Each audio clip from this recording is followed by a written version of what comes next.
Eu sei que muita gente acha que conhece a própria filha, que sabe do que ela é capaz, do que ela jamais faria. Eu também achava. Durante 41 anos, eu tive certeza absoluta de que conhecia Renata. Eu a carreguei no ventre, amamentei por 2 anos, ensinei a amarrar o sapato, sequei suas lágrimas, fiquei acordada em noites de febre passando pano úmido na testa dela. Eu era a pessoa que mais conhecia Renata nesse mundo. Ou pelo menos era o que eu acreditava. Meu nome é Maristela Duarte Vieira. Tenho 67 anos. E essa história começa numa manhã de quinta-feira, em março, quando o sol entrava pela janela da sala e batia exatamente no porta-retrato que ficava em cima da estante. Aquele porta-retrato com a foto de Renata no meu colo, ainda bebê, com os olhos fechados e a mão agarrada no meu dedo. Eu lembro de olhar para aquela foto enquanto ouvia a campainha tocar. E pensei, que coincidência bonita! A foto dela e ela chegando ao mesmo tempo.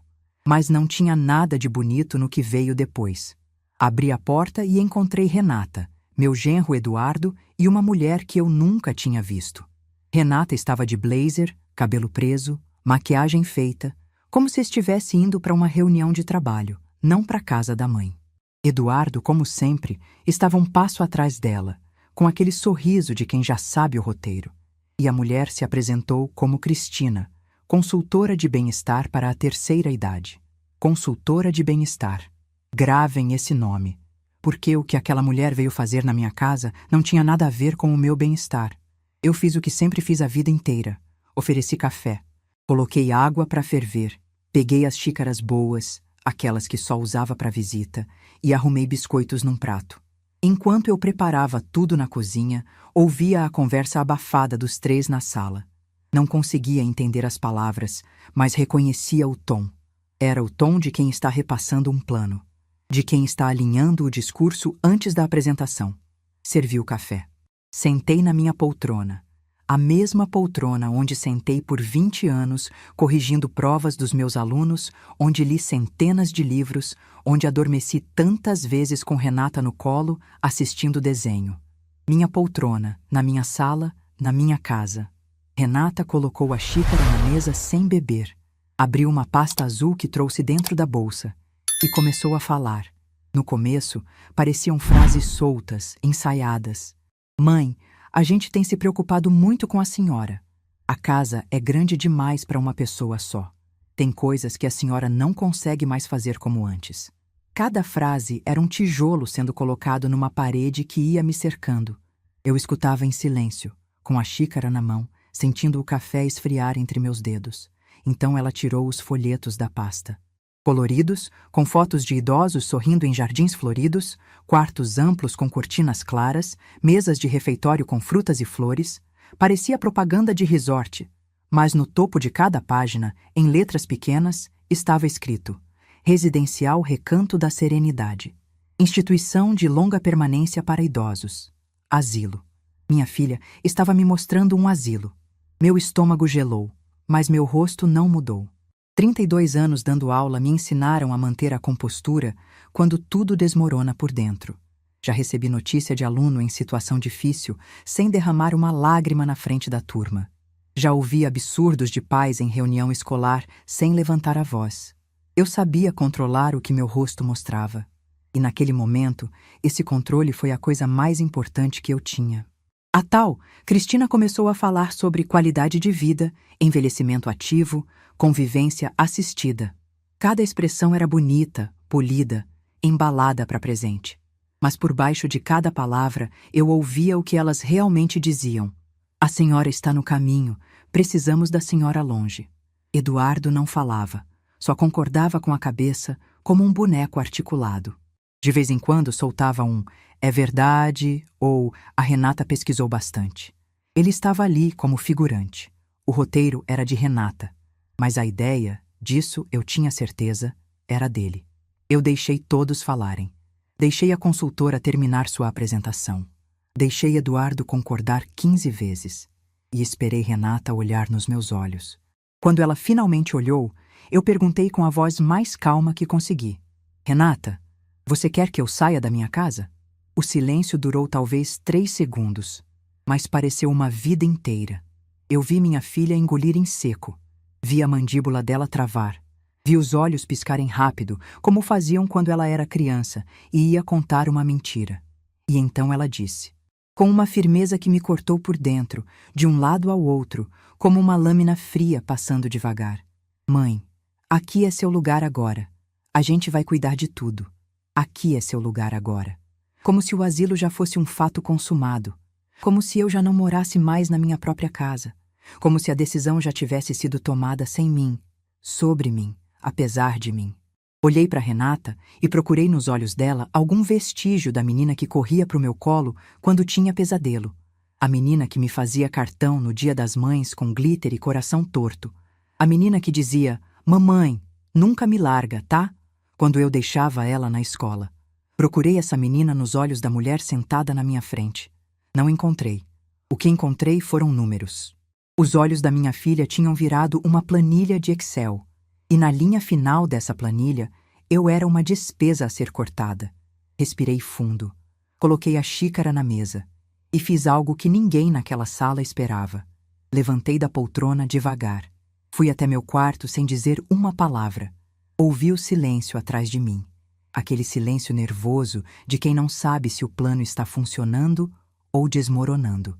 Abri o armário, peguei minha bolsa de couro marrom, a mesma bolsa que me acompanha há 15 anos, a mesma bolsa que levei na formatura de Renata, no enterro de Osvaldo, em cada consulta médica, em cada ida ao banco. Minha bolsa. Minha companheira silenciosa. Coloquei dentro dela o que mais importava. Não roupas, não joias, não dinheiro. Coloquei meu caderno azul. Aquele caderno de capa dura onde anotei cada data, cada valor, cada frase, cada desfeita dos últimos 15 anos. Coloquei meus documentos, meu celular e uma foto pequena, 3x4, de Beatriz sorrindo. A única que eu tinha, tirada escondido num almoço de Páscoa, porque Renata não gostava que eu fotografasse a neta. Voltei para a sala. Os 3 estavam exatamente onde eu tinha deixado. Renata com a pasta no colo, Eduardo com a mão no queixo, Cristina com cara de quem vendia um produto e esperava o pagamento. Olhei para Renata e disse, tudo bem, filha, eu vou. 3 palavras.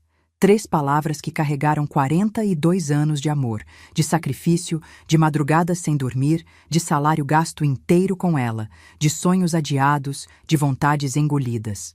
3 palavras que deveriam ter pesado como chumbo nos ouvidos dela. Mas Renata apenas suspirou. De alívio. Minha filha suspirou de alívio quando eu aceitei ir para um asilo.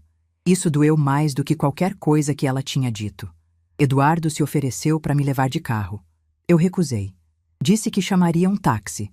Não queria dar a ele o prazer de me conduzir, como quem leva uma encomenda ao depósito. Ele insistiu, disse que era mais prático. Eu olhei para ele com a mesma firmeza que usava com aluno indisciplinado e repeti, eu vou de táxi, Eduardo. Ele recuou. Pela primeira vez, vi algo diferente nos olhos dele. Não era respeito, era surpresa. A surpresa de quem percebe que o animal que julgava manso tem garras. O táxi chegou em 20 minutos. 20 minutos em que ninguém falou nada. Renata ficou mexendo no celular. Eduardo foi para o quintal fumar. Cristina guardou seus folhetos e se despediu com um aperto de mão que eu não retribuí. Antes de sair, passei pela cozinha. Olhei para a mesa onde dei aula particular por 15 anos, onde Renata fez lição de casa a vida inteira, onde Osvaldo tomava café quando estava em casa. Passei a mão pelo tampo de madeira como quem se despede de um velho amigo. Depois, olhei para o quintal pela janela e vi a mangueira. A mesma mangueira que plantei quando Renata fez 2 anos. Eu disse para ela naquela época, quando essa árvore der fruto, você já vai saber ler. A árvore deu fruto. Renata aprendeu a ler. E agora estava me mandando embora da casa onde as 2 cresceram. Entrei no táxi com minha bolsa no colo. Apertei a alça com as 2 mãos, como uma criança aperta um brinquedo quando tem medo. O motorista, um senhor de uns 60 anos, cabelo grisalho, rosto de quem já viu muita coisa na vida, me olhou pelo retrovisor e perguntou, a senhora está bem? Eu quase respondi a verdade. Quase disse, não, moço, minha filha acabou de me expulsar da minha própria casa. Mas me segurei. Engoli o nó na garganta e respondi: Estou, pode ir. Ele ligou o rádio baixinho. Tocava uma música antiga que eu conhecia, daquelas que a gente escuta e lembra de uma época em que tudo parecia mais simples. Fiquei olhando pela janela o bairro passar, a padaria onde comprava pão todo dia, a praça onde levava Renata para brincar, a escola onde dei aula por mais de 2 décadas. Cada esquina era uma memória. E eu estava sendo levada para longe de todas elas. Quando o táxi virou na avenida principal, eu finalmente deixei de olhar para trás. Não por coragem, por decisão. Olhar para trás não ia mudar nada. Só ia doer mais. No asilo, fui recebida por Sônia, uma enfermeira de sorriso largo e mãos quentes. Ela me levou até o quarto, um espaço pequeno, com uma cama de solteiro coberta por um lençol branco sem estampa, um armário de 2 portas, uma mesa de cabeceira com um abajur amarelado e uma janela que dava para um jardim sem flores. O cheiro era de desinfetante misturado com algo que eu não conseguia identificar. Depois entendi. Era o cheiro da solidão compartilhada. O cheiro de muitas histórias tristes dividindo o mesmo ar. Sônia me perguntou se eu precisava de alguma coisa. Respondi que não.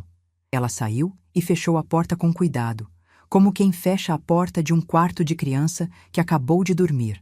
Sentei na cama. O colchão era fino e as molas rangeram quando me movi. Olhei para o teto, para as paredes beges, para o abajur que fazia uma luz fraca e cansada. Coloquei minha bolsa ao lado e pela primeira vez naquele dia fiquei completamente sozinha. Mas não chorei. Eu já tinha passado da fase do choro. Abri minha bolsa, tirei o caderno azul e uma caneta. Abri na primeira página em branco, a página 138, e escrevi com a letra mais firme que consegui. 14 de março, quinta-feira. Renata me trouxe para uma instituição de longa permanência. Disse que aqui é meu lugar. Eduardo e uma consultora estavam junto. Não chorei. Não reclamei. Saí com minha bolsa. Estou no quarto 12. Janela para o jardim. Sem flores. Fechei o caderno. Coloquei debaixo do travesseiro. E fiquei olhando pela janela enquanto o sol descia atrás dos telhados, pintando o céu de um laranja que parecia bonito demais para um dia tão feio. Naquela noite, deitada naquela cama estreita, ouvindo os sons desconhecidos de um lugar que não era meu, o ranger de portas, passos no corredor, alguém tossindo no quarto ao lado, eu conversei comigo mesma em voz baixa. Disse: Maristela, você tem 67 anos. Tem 2 aposentadorias. Tem um apartamento que ninguém sabe que existe. Tem um caderno com 138 páginas de prova. E tem algo que eles esqueceram de calcular. Você tem coragem. O silêncio daquele quarto foi o mais importante da minha vida. Não era o silêncio de quem foi derrotada. Era o silêncio de quem está planejando. O silêncio de uma mulher que todo mundo subestimou e que estava prestes a provar que cometeram o maior erro da vida deles. Eles me deram 30 dias num asilo, mas 30 dias era tudo o que eu precisava. E ninguém, absolutamente ninguém, estava preparado para o que eu faria com esse tempo. Na primeira manhã no asilo, acordei às 5h42. Não por costume, por instinto. Durante 32 anos, eu acordava antes das 6 para preparar café, organizar a casa e revisar os planos de aula antes de sair. Meu corpo não sabia que eu não tinha mais casa para organizar, nem aula para dar, nem ninguém para cuidar. Meu corpo ainda pertencia à rotina de uma vida que já não existia. Fiquei deitada, olhando para o teto do quarto 12. O teto tinha uma mancha de umidade no canto esquerdo, em formato que lembrava o mapa do Brasil. Fiquei encarando aquela mancha e pensando em como cheguei ali. Não ali no asilo, ali na vida. Em que momento exato eu deixei de ser Maristela e me tornei apenas a mãe de alguém, a avó de alguém, a viúva de alguém? Em que momento eu me apaguei para que os outros pudessem brilhar? Para entender essa história, vocês precisam conhecer Osvaldo. Eu conheci Osvaldo Vieira num baile de São João em 1980. Eu tinha 21 anos e ele, 25. Ele era alto, magro, de mãos grandes e sorriso tímido. Dançamos uma quadrilha juntos. Ele pisou no meu pé 2 vezes e no final da noite me perguntou se podia me levar para casa. Eu disse que podia. Ele me levou. E levou meu coração junto. Casamos 2 anos depois. A casa em Sorocaba foi nosso primeiro lar. Compramos o terreno com empréstimo e fomos construindo aos poucos. Cada melhoria era uma comemoração. Osvaldo chegava de viagem com o dinheiro contado e dizia: "Esse é pro nosso filho." Eu ainda não estava grávida, mas ele já construía o ninho. Renata nasceu em 1983, numa madrugada de chuva. Osvaldo estava na estrada. Minha mãe me levou para o hospital de ônibus às 2 da manhã. Renata nasceu às 4h12 e a enfermeira riu. "Essa aí vai dar trabalho." Osvaldo só conheceu a filha 5 dias depois. Pegou Renata no colo com aquelas mãos enormes e ficou parado, só olhando. Foi a única vez que vi Osvaldo chorar. Depois disse: "Vou trabalhar o dobro agora." E trabalhou. Rotas mais longas, viagens de 15 dias. Renata cresceu me tendo como tudo. Mãe, pai, professora, amiga. Eu ia em todas as apresentações da escola, em todas as reuniões. Inventava brincadeira quando ela ficava triste porque o pai não estava. Quantas vezes Renata me perguntou: "Mãe, por que o pai nunca está aqui?" E eu respondia: "Porque ele está trabalhando para dar uma vida boa pra gente." Eu protegia Osvaldo. Transformava a ausência dele em sacrifício nobre e o meu sacrifício diário em obrigação invisível. O homem que sustentava era herói. A mulher que criava era mãe, como se ser mãe fosse pouco. Teve uma noite. Renata devia ter uns 9 anos, em que ela não conseguia dormir. Sentei do lado dela na cama, passei a mão no cabelo e ela me olhou com aqueles olhos enormes e disse: "Mãe, quando eu crescer, quero ser igualzinha a você. Quero cuidar de todo mundo como você cuida de mim." Dei um beijo na testa dela e fiquei ali até ela adormecer, com aquela frase ecoando no meu peito como uma promessa. Uma promessa que ela esqueceu, mas eu nunca esqueci. Nessa época, minha melhor amiga já era Neuza, Dona Neuza, como todo mundo chamava. Nos conhecemos na fila do banco quando Renata era bebê. Neuza trabalhava justamente naquele banco. Começou como caixa e foi subindo até virar gerente da Agência Central de Sorocaba. Era uma mulher prática, direta, dessas que falam o que pensam sem pedir licença. E era a única pessoa para quem eu não precisava fingir que estava tudo bem. Mas eu não reclamava. Não era da minha natureza. Minha mãe me ensinou que mulher forte não reclama. Aguenta. Hoje eu sei que isso estava errado, que aguentar calada não é força, é prisão. Mas naquela época eu acreditava. E aguentei. Quando Renata fez 15 anos, Osvaldo finalmente comprou o caminhão próprio. Renata dançou com ele naquela noite. A única lembrança que ela tem de dançar com o pai. Eu fiquei sentada, olhando os dois, com o coração cheio. Osvaldo partiu quando Renata tinha 22 anos. Um infarto na estrada, perto de 3 Lagoas. Desliguei o telefone, desliguei o ferro, desliguei o rádio. Sentei no chão da cozinha e fiquei ali até Renata chegar da faculdade e me encontrar no escuro. A partir daquele dia, éramos só nós duas, e eu precisava ser forte por duas. O seguro de vida de Osvaldo e a pensão me davam uma base, mas eu voltei a dar aulas particulares na mesa da cozinha. Português de manhã, matemática à tarde. Renata estudava contabilidade e eu pagava tudo. Mensalidade, livros, transporte. Nunca reclamei, era minha filha.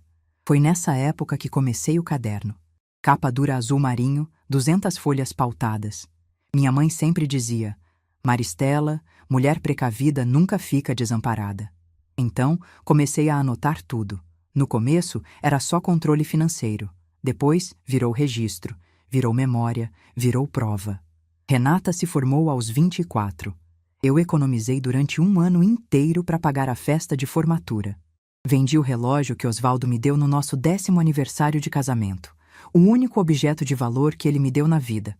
Mas vi Renata subindo no palco de Beca e Capelo e achei que valeu cada sacrifício. Anotei no caderno. 15 de dezembro de 2007. Formatura da Renata. Gastei 4.200. Vendi o relógio do Osvaldo por 800 horários para completar. Renata não sabe. Renata não sabia muita coisa. Não sabia que eu tomava café com pão seco em alguns meses para poder pagar a mensalidade dela sem atrasar. Não sabia que eu recusei uma cirurgia no joelho porque o plano não cobria e o dinheiro estava comprometido com a faculdade. Não sabia que eu chorava no banheiro de madrugada de cansaço e solidão e lavava o rosto antes de sair para ela não perceber. Mães fazem isso. Escondem a dor para que os filhos não sintam culpa. Mas quando você esconde demais, os filhos acham que a dor não existe e passam a tratar seu sacrifício como obrigação. Foi exatamente o que aconteceu. Eduardo apareceu na vida de Renata quando ela tinha 26 anos. Era vendedor numa concessionária, bonito, articulado, com um sorriso que parecia tirado de comercial de pasta de dente. No primeiro jantar na minha casa, trouxe flores e vinho. Me chamou de Dona Maristela, com uma reverência quase exagerada. Naquela noite, depois que eles saíram, eu sentei na cozinha e abri o caderno. Escrevi: 4 de maio de 2009. Renata trouxe o namorado para jantar, Eduardo. Simpático demais. Olhou para a casa inteira como quem está calculando metragem. Não era intuição, era experiência. 32 anos de sala de aula me ensinaram a ler pessoas. Eu sabia quando um aluno estava mentindo, quando um pai inventava desculpa. E eu sabia quando alguém olhava para minha casa e via cifrões no lugar de paredes. Mas fiquei calada. Porque o que eu ia dizer? Filha, seu namorado tem olho grande? Renata estava apaixonada. E filha apaixonada não ouve mãe, ouve o coração. E o coração, nessa idade, é surdo para tudo que não seja o que ele quer escutar. Casaram em 2010. Eu contribuí com quase metade dos gastos do casamento. Anotei cada valor no caderno. Buffet, decoração, vestido, convites. Ao todo, gastei R$ 22 mil. Renata agradeceu com um abraço rápido e um "obrigada, mãe", que durou menos de 3 segundos. Eduardo me deu um beijo no rosto e disse: "A senhora é uma sogra nota 10. Eles se mudaram para minha casa. Eu ofereci, porque achei que era o certo. A casa tinha 3 quartos, sobraria espaço. No começo, a convivência era boa. Renata me ajudava na cozinha, Eduardo consertava a torneira. Eu cozinhava almoço e janta todo dia, lavava e passava roupa de 3 pessoas, mantinha a casa impecável. Me sentia útil. Mas foi aí que a água começou a entrar pela fresta. Primeiro foram os comentários sobre a comida. Renata dizia que eu usava sal demais. Depois veio a reclamação sobre o cheiro, que a casa ficava com cheiro de fritura. Depois vieram as regras. Nada de televisão depois das 9. Nada de visita de amigas durante a semana. Nada de regar as plantas de manhã cedo. Nada de música no rádio enquanto cozinhava. Cada nada era um pedaço de mim sendo cortado. E eu deixava. Cortava e deixava. Porque achava que era o preço de ter a família por perto. Que era melhor viver encolhida do que viver sozinha. Uma noite, eu estava indo para o meu quarto quando ouvi a voz de Eduardo na cozinha. Baixinha, quase um sussurro. Parei no corredor e escutei. Ele dizia para Renata: "Sua mãe fica o dia inteiro em casa sem fazer nada de útil e ainda quer dar opinião em tudo. A gente podia ter essa casa inteira para nós, para criar a nossa família do nosso jeito." E Renata respondeu com a voz cansada de quem já ouviu aquilo muitas vezes: "Eu sei, Eduardo, mas é minha mãe." E ele completou: "Justamente, é sua mãe. Então, resolve." Voltei para o meu quarto em silêncio. Sentei na cama, abri o caderno e escrevi: 3 de março de 2014. Eduardo disse para Renata resolver a situação da mãe. Renata não me defendeu. Apenas disse: "Eu sei." Eduardo, com o tempo, largou a máscara da gentileza. Parou de me chamar de Dona Maristela e começou a se referir a mim como sua mãe quando falava com Renata. Como se eu fosse um problema dela, não uma pessoa com nome. Numa churrasqueira de domingo, com amigos do casal na casa, ele soltou rindo: "Essa casa aqui, Dona Maristela, quando a senhora não precisar mais, vai ficar para quem?" Todo mundo riu. Eu não. Naquela noite, abri o caderno. 12 de novembro de 2012. Eduardo perguntou sobre a casa na frente de todos. Renata riu junto. Foi nessa época que decidi comprar o apartamento, sem falar para ninguém. Juntei o dinheiro das aulas, mais uma parte da aposentadoria, mais o que tinha investido em CDB. Fui numa imobiliária, escolhi um apartamento de 2 quartos no centro da cidade e comprei à vista. Coloquei para alugar e guardei o segredo. Porque era exatamente isso, uma saída de emergência. Alguma coisa dentro de mim, talvez a voz da minha mãe, talvez o instinto de décadas lendo nas entrelinhas, me dizia que o dia ia chegar. Quando Beatriz nasceu, eu achei que o dia não chegaria nunca, que uma neta mudaria tudo. Preparei o quartinho com cortina nova, costurei um cobertor à mão, fiz um mobile de borboletas com arame e tecido, mas quem ocupou aquele quartinho foram os pais de Eduardo. E eu fiquei do lado de fora, olhando minha neta de longe. Beatriz tinha 3 anos quando apontou para mim num almoço de Páscoa e perguntou: "Mamãe, quem é aquela moça?" Renata respondeu sem nem olhar para mim: "É a Dona Maristela, amor." Dona Maristela. Não é sua avó. Não é a vovó. Dona Maristela. Como se eu fosse a moça da limpeza. Naquela noite, abri o caderno. Mas minhas mãos tremiam tanto que não conseguia escrever. Fiquei segurando a caneta por um tempo longo, olhando para a página em branco, e pela primeira vez me perguntei: será que eu fiz tudo errado? Será que dei tanto que ensinei minha filha a nunca dar valor? Fechei o caderno sem escrever nada. Mas no dia seguinte, voltei e anotei. 7 de abril de 2022. Beatriz não sabe que sou a avó dela. Renata não corrigiu. E embaixo, numa letra menor, quase um sussurro no papel: eu também preciso existir. Era um pedido. Um pedido que eu fazia a mim mesma, porque já não tinha mais para quem fazer. De volta ao quarto 12 do asilo, na manhã daquele primeiro dia, eu fechei os olhos e vi tudo isso passando como um filme. Cada sacrifício, cada silêncio, cada tudo bem que eu disse quando nada estava bem. Abri os olhos. Olhei para o caderno debaixo do travesseiro e entendi que aquelas páginas não eram apenas registros. Eram a prova de que eu existia, de que eu tinha dado tudo e de que agora era a hora de parar de dar e começar a viver. O café da manhã do asilo era servido às 7. Levantei, lavei o rosto, prendi meu cabelo, coloquei minha bolsa no braço e fui. Porque Maristela Duarte Vieira não fica deitada esperando que o mundo mude. Ela levanta, toma café e faz o que precisa ser feito. Depois do café, voltei para o quarto, fechei a porta e peguei meu celular. Tinha uma ligação a fazer. Uma ligação para Neuza, minha amiga de 30 anos, a mulher que conhecia cada centavo que eu tinha no banco. Neuza atendeu no segundo toque. Eu disse: "Neuza, preciso que você verifique uma coisa para mim. Preciso saber se alguém tentou mexer no meu dinheiro." O silêncio do outro lado da linha durou 5 segundos. Depois, Neuza disse com a voz baixa e séria: "Maristela, que bom que você me ligou, porque eu ia te ligar hoje." E o que ela me contou em seguida fez meu sangue gelar. Neuza respirou fundo do outro lado da linha. E quando começou a falar, cada palavra entrou no meu ouvido como um prego sendo martelado devagar. Ela me disse que na segunda-feira, 2 dias depois de eu ter sido levada para o asilo, Eduardo apareceu no banco, sozinho, com uma pasta cheia de documentos. Sentou na mesa da gerência e disse que precisava fazer uma transferência dos investimentos da sogra, Dona Maristela Duarte Vieira, para uma conta conjunta que ele e Renata tinham no mesmo banco. Disse que eu havia autorizado, que eu estava com a saúde fragilizada e que eles estavam cuidando das minhas finanças. Neuza, que estava na agência naquele dia, reconheceu meu nome imediatamente. Pediu licença ao atendente, chamou Eduardo para uma sala reservada e pediu para ver os documentos. Eduardo apresentou uma procuração assinada por Renata, me nomeando como outorgante e o casal como outorgados.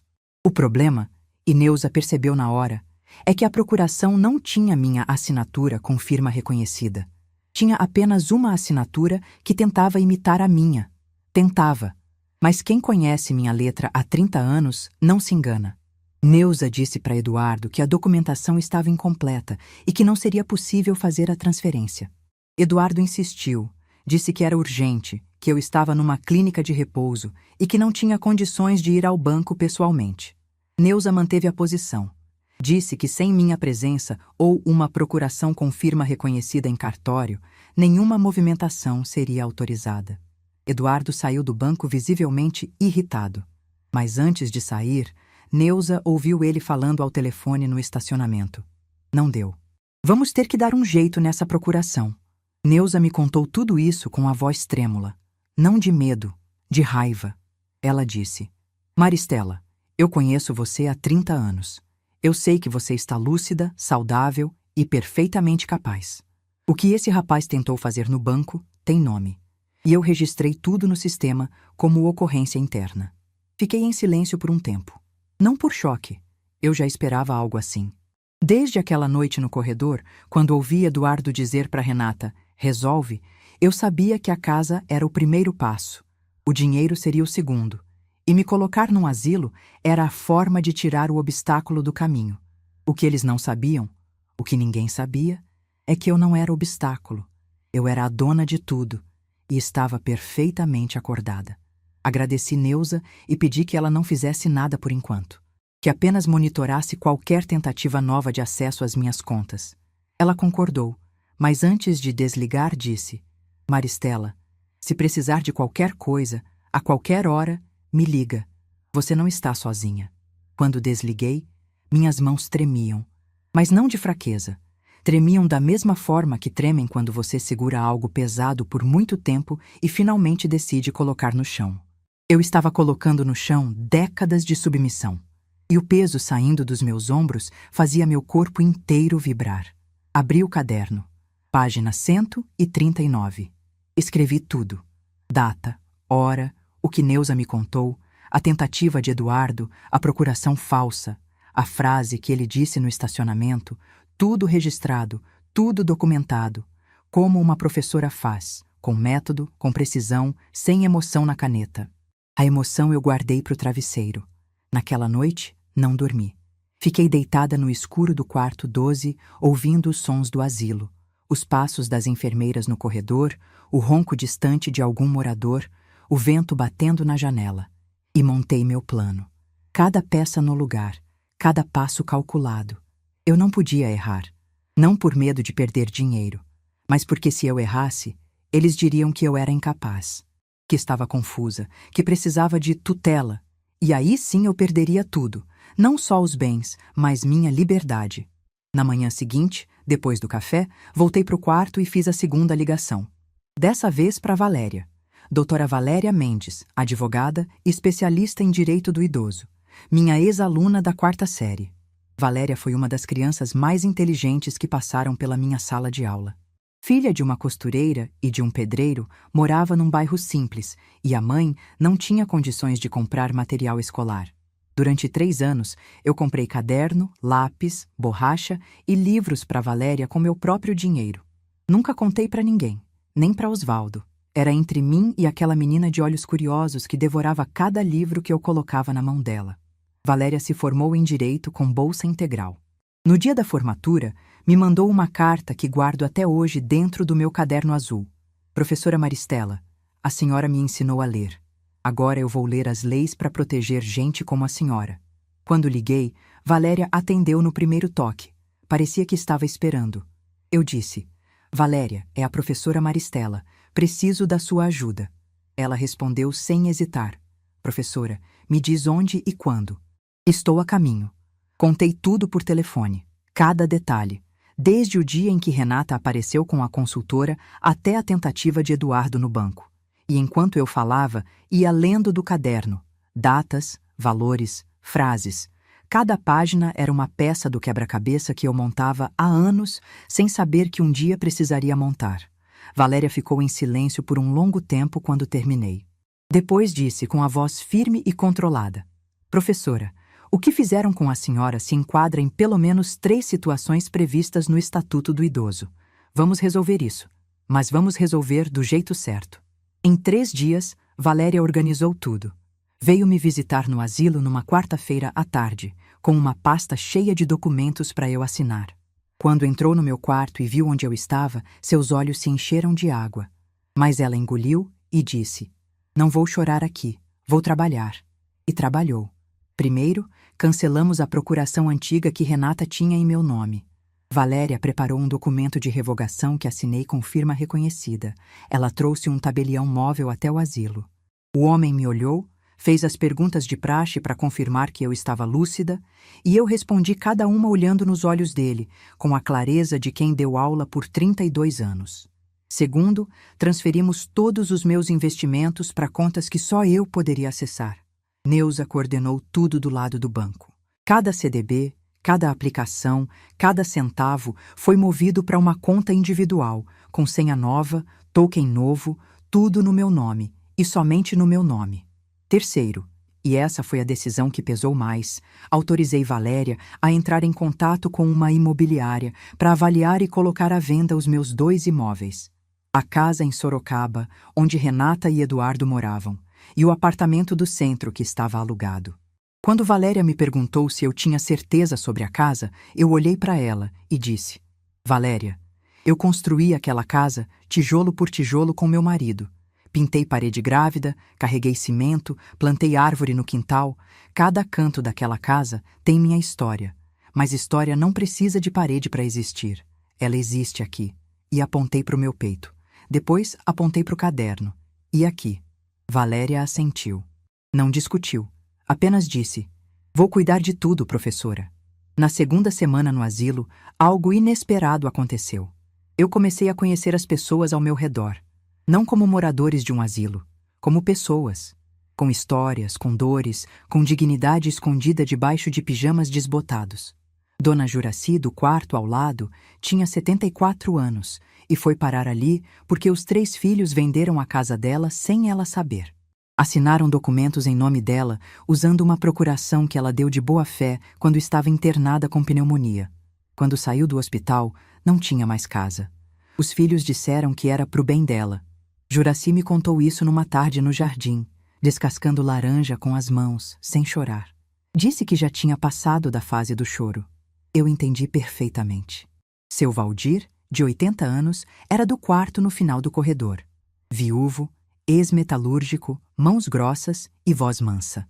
O enteado deixou ele no asilo na véspera de Natal. Disse que ia buscar no dia seguinte. Fazia 8 meses. Valdir nunca reclamava. Toda manhã sentava no banco do jardim e ficava olhando para o portão, como se ainda esperasse que alguém viesse buscá-lo. Essas histórias me faziam 2 coisas ao mesmo tempo. Me davam raiva e me davam força. Raiva porque o mundo trata os idosos como objetos descartáveis. E força porque eu percebia que não estava sozinha. Que minha história era a história de milhares de pessoas que deram tudo e receberam abandono como troco. Mas eu não ia ser mais uma estatística silenciosa. Eu tinha um caderno, tinha uma advogada, tinha uma amiga no banco. E tinha algo que muitos ali não tiveram: tempo para planejar. Na 3ª semana, tudo começou a se encaixar. A imobiliária avaliou a casa. O valor me surpreendeu. Era quase o dobro do que eu imaginava. A região tinha valorizado muito nos últimos anos, e a casa, apesar da bagunça que Renata e Eduardo faziam, era sólida, bem construída, como tudo que eu e Osvaldo fizemos juntos. O apartamento do centro também foi avaliado. O inquilino já havia sido notificado e concordou em sair em 30 dias. Aquele apartamento seria meu novo lar, meu refúgio, o lugar que eu comprei em segredo anos atrás, guiada por um instinto que agora se provava certeiro. Valéria me ligou numa sexta-feira com a notícia. Havia um comprador interessado na casa. Um casal jovem, recém-casado, que procurava exatamente aquele tipo de imóvel naquela região. Ofereceram o valor cheio, pagamento à vista. Eu disse sim sem hesitar. Valéria perguntou se eu queria pensar mais um pouco. Eu respondi: Valéria, eu pensei durante anos. Cada noite em que me encolhi no meu quarto para não incomodar, eu estava pensando. Cada vez que engoli um desaforo, eu estava pensando: agora é hora de agir. Ela marcou a escritura para a semana seguinte. Tudo legal, tudo documentado, tudo nos conformes. A casa era minha, a decisão era minha, e ninguém precisava autorizar. Mas havia uma coisa que eu precisava fazer antes de assinar qualquer papel. Uma coisa que doía mais do que tudo. Numa tarde de quarta-feira, pedi para Sônia, a enfermeira, me emprestar o telefone do asilo para fazer uma ligação. Liguei para casa. Minha casa. Atendeu uma voz que eu não conhecia. Era a mãe de Eduardo. Pedi para falar com Beatriz. A mulher hesitou. Disse que Renata não estava e que não sabia se podia deixar. Mas Beatriz deve ter ouvido minha voz no fundo, porque de repente ouvi aquela vozinha fina gritando: Eu quero falar! Eu quero falar! A avó paterna cedeu. E Beatriz pegou o telefone. Ela disse: Alô? Eu disse: Oi, meu amor. É a vovó Maristela.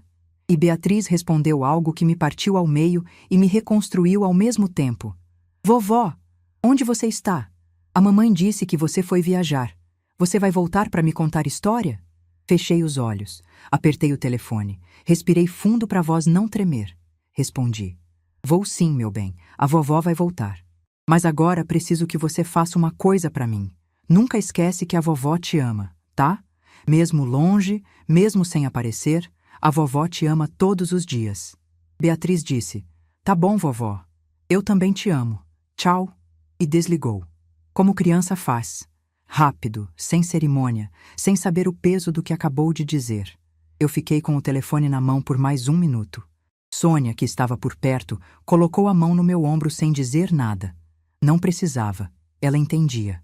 Ali naquele asilo, todo mundo entendia o que era amar alguém que foi afastado de você. Voltei para o quarto. Abri o caderno.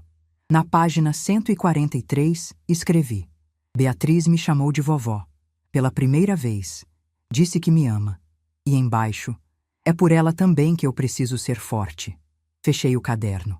Guardei debaixo do travesseiro. E tomei a decisão final. Na semana seguinte, eu sairia do asilo. Não fugindo, não escondida. Pela porta da frente, de cabeça erguida, com minha bolsa no braço e meu caderno dentro dela. Assinaria a venda da casa. Me mudaria para o meu apartamento.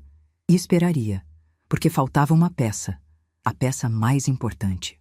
O dia em que Renata e Eduardo voltariam ao banco achando que finalmente conseguiriam colocar as mãos no meu dinheiro. Esse dia estava chegando. E quando chegasse, eu não precisaria dizer uma palavra sequer. O silêncio faria tudo por mim. Porque existe um tipo de silêncio que é mais alto que qualquer grito. É o silêncio de uma mulher que parou de pedir permissão para existir. E quando esse silêncio fala, o mundo inteiro escuta. Saí do asilo numa manhã de segunda-feira, exatamente 30 dias depois de ter entrado. O céu estava limpo, o ar estava fresco, e eu senti o sol no rosto como se estivesse sentindo pela primeira vez. Não porque o asilo fosse escuro, tinha janelas, tinha jardim, mas é diferente sentir o sol quando você escolheu estar ali fora. Quando seus pés estão no chão que você decidiu pisar. Sônia me acompanhou até a portaria. Ela sabia que eu ia embora. Avisei na véspera. Não precisava pedir autorização, porque nunca fui internada à força. Fui levada por uma filha que achou que me guardar num asilo era o mesmo que guardar roupa velha no sótão. Mas roupa velha não levanta e vai embora. Eu levantei. Na portaria, Sônia me abraçou. Um abraço demorado, apertado, desses que dizem mais que qualquer palavra. Quando me soltou, tinha os olhos vermelhos. Disse: Dona Maristela, em 10 anos trabalhando aqui, a senhora é a primeira pessoa que sai pela porta da frente sorrindo. Eu respondi: Sônia, é porque eu sou a primeira que entrou sabendo que ia sair. Antes de ir, passei no quarto de Dona Juraci. Ela estava sentada na cama, tricotando uma manta que nunca terminava. Desfazia e refazia, como se o ato de tricotar fosse mais importante que o resultado. Quando me viu com a bolsa no braço, entendeu na hora. Segurei a mão dela e disse: Juraci, eu vou embora, mas vou voltar para te visitar. Isso eu prometo. Ela apertou minha mão com uma força que eu não esperava daqueles dedos finos e disse: Vai, Maristela. Vai e vive por todas nós que ficamos. Passei também no quarto de seu Valdir. Ele estava sentado no banco do jardim, como sempre, olhando para o portão. Quando me viu com a bolsa, não disse nada. Apenas acenou com a cabeça, devagar, como quem diz: Eu entendo. E eu acenei de volta. 2 velhos se despedindo sem palavras, porque às vezes as palavras pesam demais. Quando cheguei na calçada e o portão do asilo se fechou atrás de mim, eu parei por um instante. Olhei para trás uma única vez. Vi a fachada bege, as janelas pequenas, o jardim sem flores. Ali dentro ficavam pessoas que deram tudo e receberam solidão como troco. Pessoas como eu, só que sem a sorte que eu tive de ter um caderno, uma amiga no banco e um apartamento guardado em segredo. Vive por todas nós que ficamos. Carreguei essa frase como uma responsabilidade sagrada. Porque era. O táxi me deixou na porta do prédio. Subi de elevador, coloquei a chave na fechadura e abri a porta do meu apartamento. Neuza tinha ido arejar e limpar na véspera. Quando entrei, o cheiro era de janela aberta e de recomeço. Coloquei a bolsa na mesa. Abri a varanda. Sorocaba se estendia lá embaixo com seus telhados e árvores. O vento trouxe um cheiro de terra molhada. Tinha chovido de madrugada. E eu senti aquele cheiro como se estivesse sentindo o perfume da liberdade. Respirei fundo e disse em voz alta, para mim mesma, para Osvaldo, para minha mãe. Cheguei em casa. Passei a mão pela parede da sala. Era uma parede lisa, sem marcas, sem história. Mas a partir daquele dia, eu ia enchê-la de vida. De fotos, de memórias, de tudo aquilo que eu nunca pude pendurar na casa que era minha, mas que nunca me deixaram sentir como minha.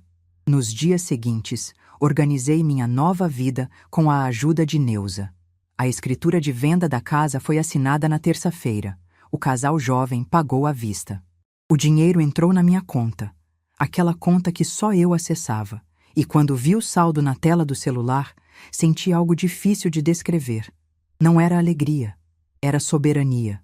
Minha vida estava finalmente nas minhas mãos. A imobiliária colocou a placa de "vendido" na frente da casa na quarta-feira. Uma placa vermelha e branca, visível da calçada. Neuza me contou que os vizinhos pararam para olhar. Que Dona Teresa da esquina disse em voz alta: "Bem feito. Quem manda tratar a mãe desse jeito?" Renata e Eduardo não sabiam de nada. Continuavam morando na casa, dormindo nos quartos que eu construí, usando a cozinha onde fiz comida por décadas. Vivendo uma vida emprestada sem saber que o empréstimo tinha acabado. A notificação formal foi entregue na quinta-feira. 30 dias para desocupar. Valéria me contou que o oficial entregou o envelope na mão de Eduardo, que estava de bermuda e chinelo na porta da casa. Na porta da minha casa. Ele abriu ali mesmo, leu 2 vezes e ficou parado olhando para o papel como se as letras fossem mudar se ele lesse de novo. Mas letras não mudam. E a realidade também não. E então veio o dia do banco. Era uma sexta-feira. Eu estava no meu apartamento tomando café na varanda, olhando as orquídeas que Neuza trouxe de presente, quando meu celular tocou. Número do banco. Atendi. A atendente se identificou e disse: "Dona Maristela, há 2 pessoas na agência solicitando acesso às suas contas. Apresentaram documentação e alegam ter autorização. Precisamos confirmar com a titular." Meu coração acelerou, mas minha voz não tremeu. Respondi cada pergunta de segurança com calma. Nome completo, CPF, data de nascimento, nome da mãe, senha verbal. Cada resposta era uma prova de que eu estava ali, lúcida, presente, dona de mim. A atendente perguntou: "A senhora autorizou alguma pessoa a movimentar suas contas?" Eu disse: "Não, nenhuma pessoa está autorizada. A procuração que existia foi revogada. Qualquer documento que apresentem em contrário é irregular." Ela pediu que eu aguardasse. Fiquei ouvindo a musiquinha de espera. Aquela melodia genérica que normalmente irrita, mas que naquele momento soou como trilha sonora de vitória. 3 minutos depois, a atendente voltou. Informou que havia comunicado aos solicitantes que as contas eram de acesso exclusivo da titular, que a procuração estava cancelada, que tentativas anteriores já constavam no sistema e que a instituição se reservava o direito de comunicar irregularidades às autoridades. Eu agradeci, desliguei e fiquei sentada na varanda em silêncio, com a xícara na mão, olhando para o céu. Neuza me ligou 20 minutos depois. Estava na agência. Me contou o que eu não vi, mas que ficou gravado na minha mente como se eu tivesse assistido. Eduardo ouviu a atendente e levantou da cadeira sem dizer uma palavra. O rosto dele mudou de cor. Do vermelho da confiança para o branco da realidade em questão de segundos. Saiu andando rápido, quase tropeçando na porta giratória. Não olhou para trás, não esperou Renata, e Renata ficou. Ficou sentada na cadeira, com as mãos no colo, olhando para a atendente como quem espera que alguém diga que é engano, que é erro do sistema, que o dinheiro ainda está lá, que a casa ainda é deles, que a mãe submissa ainda existe em algum lugar esperando para ser usada. A atendente perguntou se ela precisava de algo. Renata não respondeu. Levantou devagar, pegou a bolsa, caminhou até a porta. Neuza disse que ela caminhava como quem está num sonho ruim. Passos incertos, olhos vidrados, boca entreaberta. Quando saiu para a calçada, Renata parou. Ficou ali no meio do passeio, com as pessoas desviando, o sol no rosto e o mundo continuando ao redor como se nada tivesse acontecido. Porque para o mundo nada tinha acontecido. Era só mais uma sexta-feira em Sorocaba. O pipoqueiro da esquina continuava empurrando seu carrinho. As crianças do colégio do outro lado da rua saíam rindo para o recreio. Um ônibus passou buzinando. A vida seguia. Mas para Renata, o chão tinha aberto. E ali, no meio da rua, minha filha começou a chorar. Um choro que começou baixo, quase um gemido, e foi crescendo até se tornar aquele tipo de choro que não se controla. O choro de quem percebe, de uma vez só, que perdeu tudo que achava garantido. Não o dinheiro, não a casa, mas o controle. O controle sobre a mãe que ela achou que nunca reagiria. Neuza me disse que uma senhora que passava parou e perguntou se ela precisava de ajuda. Renata nem respondeu. Continuou chorando, com a bolsa caindo do ombro, o rímel borrando no rosto, encostada num poste como se precisasse dele para não cair. Era a imagem de uma mulher que apostou tudo numa certeza. A certeza de que eu era fraca. E descobriu, da pior forma possível, que estava enganada. 1 hora depois, meu celular tocou. Era Renata. Olhei para o nome dela na tela por 5 toques antes de atender. 5 toques. Cada um representava um ano dos muitos em que ela não me ligou, não me visitou, não perguntou se eu estava bem. Atendi. O que veio foi uma avalanche. Gritos, soluços, acusações. Mãe, como você fez isso? Mãe, você vendeu nossa casa? Mãe, para onde a gente vai? Mãe, você destruiu nossa família. Repararam? Toda a frase começava com mãe. A palavra que ela não usou durante 30 dias enquanto eu estava no asilo. A palavra que ela esqueceu quando me tratou como um incômodo. Agora, de repente, eu era mãe de novo. Porque agora ela precisava de mim. Eu segurei o telefone e esperei. Como uma professora espera uma sala barulhenta se acalmar. Sem interromper, sem gritar de volta. Apenas esperando. Quando o silêncio veio, aquele silêncio pesado de quem chorou até esvaziar, eu falei, com a voz mais calma que já usei na vida. Renata, você me ouviu durante 41 anos. Agora eu preciso que você me ouça mais uma vez. Ela não respondeu, mas também não desligou. Você me levou para um asilo. Olhou nos meus olhos e disse que aquele era meu lugar. Não perguntou se eu queria. Não me ligou uma vez em 30 dias para saber se eu estava viva. Porque para você, eu já não importava. O que importava era a casa e o dinheiro. Silêncio. A casa era minha, Renata. Sempre foi. Cada tijolo eu ajudei a colocar. Cada conta eu paguei. E o dinheiro que você e Eduardo tentaram tirar de mim, 2 vezes, também era meu. Fruto de décadas de trabalho e sacrifício. Sacrifício que fiz por você. Silêncio. Você disse que o asilo era meu lugar. Então eu decidi qual é meu lugar de verdade. E meu lugar é onde me respeitam. Onde posso existir sem me encolher. Onde posso tomar café sem pedir licença e regar minhas plantas sem ouvir reclamação. Renata tentou falar, mas eu a interrompi. Pela primeira vez em 41 anos, eu interrompi minha filha. Eu não fiz isso por raiva. Fiz porque precisava me salvar. Porque se ficasse esperando que vocês me respeitassem, ia esperar para sempre. E eu não tenho para sempre. Tenho 67 anos.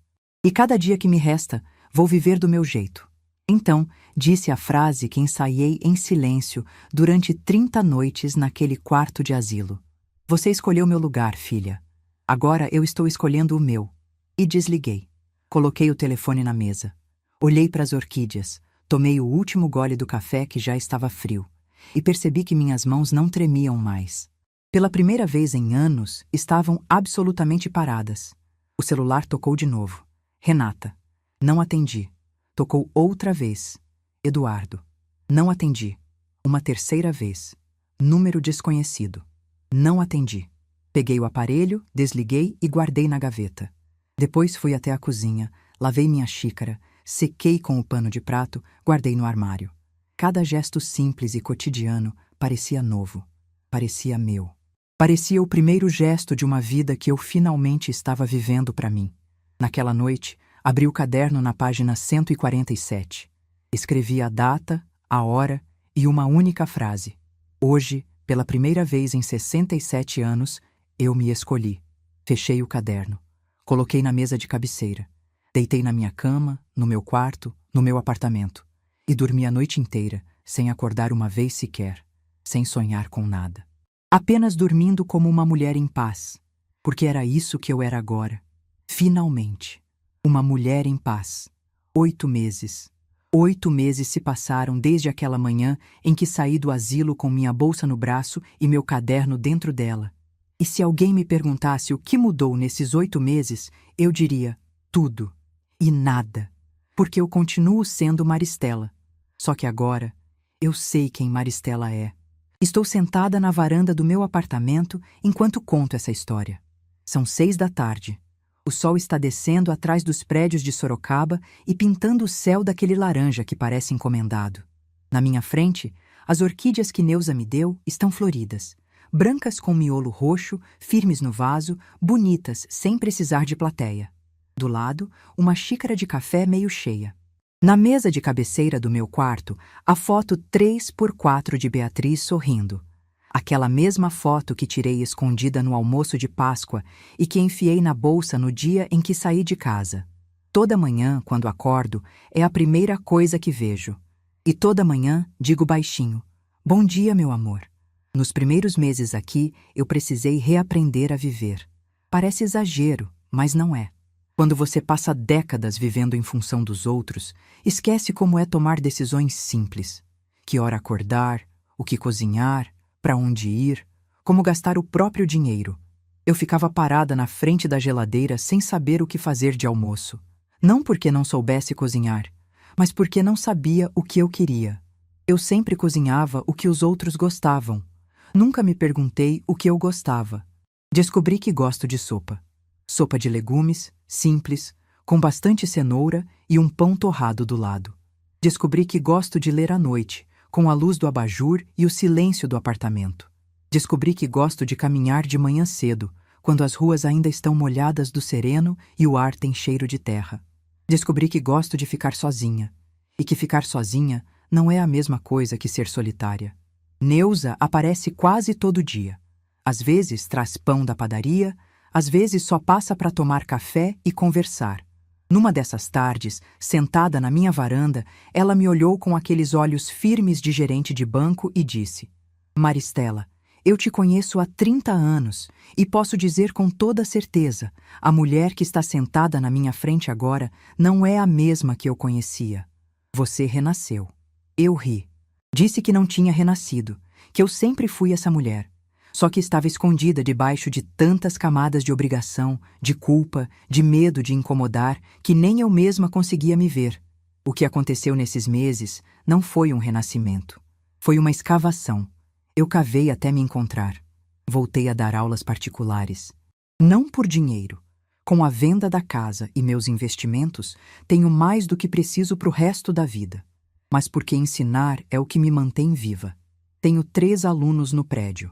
Gabriel, de 8 anos, que está aprendendo a ler. Isadora, de 10, que tem dificuldade com redação. E Cauê, de 12, que diz que odeia português, mas fica toda a aula pedindo para eu contar mais uma história. Quando Gabriel leu uma frase inteira pela primeira vez sem gaguejar, ele olhou para mim com os olhos arregalados e disse: "Dona Mari, eu li." E eu senti a mesma coisa que sentia há 30 anos, quando meus alunos da escola municipal descobriam que as letras tinham voz. É essa sensação que me mantém aqui. É esse propósito que me faz levantar da cama. Cumpri minha promessa com Dona Juraci. Vou visitá-la no asilo a cada 15 dias, sempre às quartas-feiras, sempre com um pacote de biscoitos de polvilho que ela adora e uma revista de palavras cruzadas. Juraci me espera sentada na mesma cadeira do jardim, tricotando aquela manta infinita, e quando me vê chegar, abre um sorriso que ilumina aquele lugar inteiro. Numa dessas visitas, ela me disse: "Maristela, você é a única pessoa que vem aqui sem obrigação. Vem porque gosta." Eu segurei a mão dela e respondi: "Juraci, eu venho porque sei o que é estar do outro lado daquela porta, achando que ninguém se importa. Seu Valdir não estava mais lá na minha última visita. Sônia me disse que a família finalmente veio buscá-lo. Não sei se é verdade, não sei se ele está bem. Mas quero acreditar que sim. Quero acreditar que alguém olhou para aquele homem sentado no banco do jardim, olhando para o portão, e sentiu vergonha de ter demorado tanto. Sobre Renata e Eduardo. Vocês devem estar se perguntando. Eles desocuparam a casa dentro do prazo. Mudaram para um apartamento alugado do outro lado da cidade. Neuza me contou que Eduardo saiu da concessionária onde trabalhava. Não sei se foi demitido ou se pediu para sair. E que ele e Renata estavam passando por dificuldades. Soube por vizinhos que discutiam muito, que a convivência tinha se tornado difícil sem o colchão financeiro que era o meu patrimônio. Não senti prazer ao ouvir isso. Não senti alegria. Senti um cansaço antigo, como quem olha para uma casa em ruínas e lembra de quando ela era bonita. Aquela família que eu ajudei a construir estava se desfazendo. E por mais que eles tenham me magoado, eu não desejava isso. Eu só desejava não fazer parte daquilo mais. Renata tentou me procurar 3 vezes depois daquela ligação.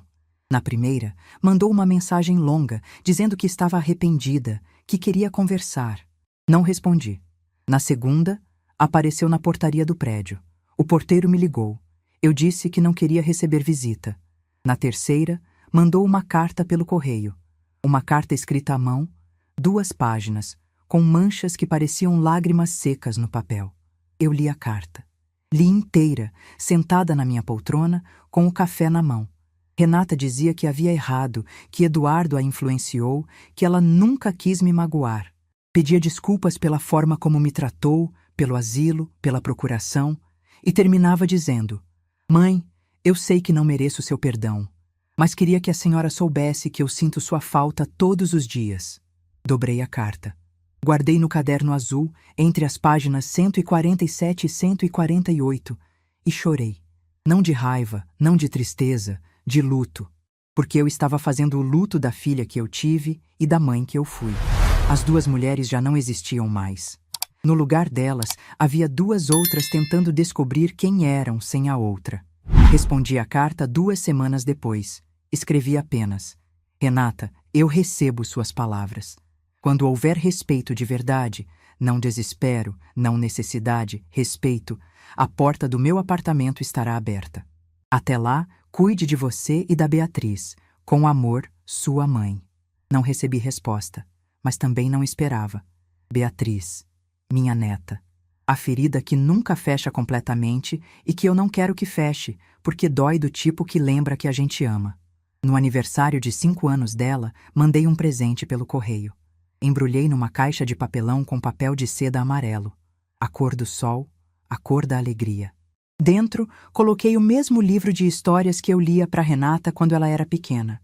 Um livro de capa dura, com ilustrações coloridas, que contava a história de uma menina que viajava pelo mundo dentro de um balão. Renata amava aquele livro.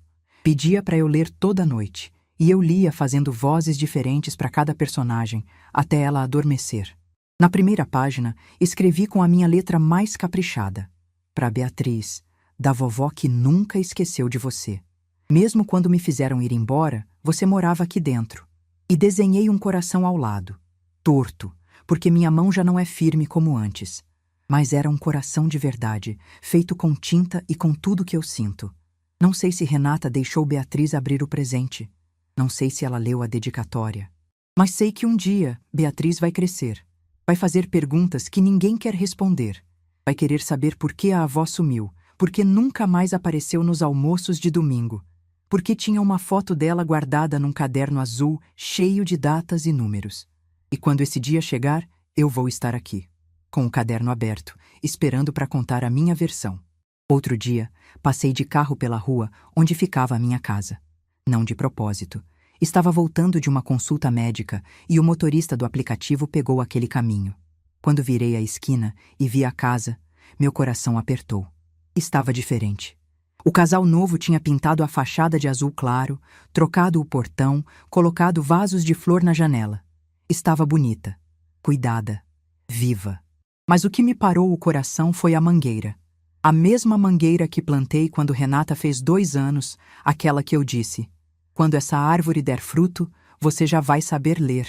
A árvore estava enorme, frondosa, cheia de folhas verdes, com mangas maduras pendendo dos galhos.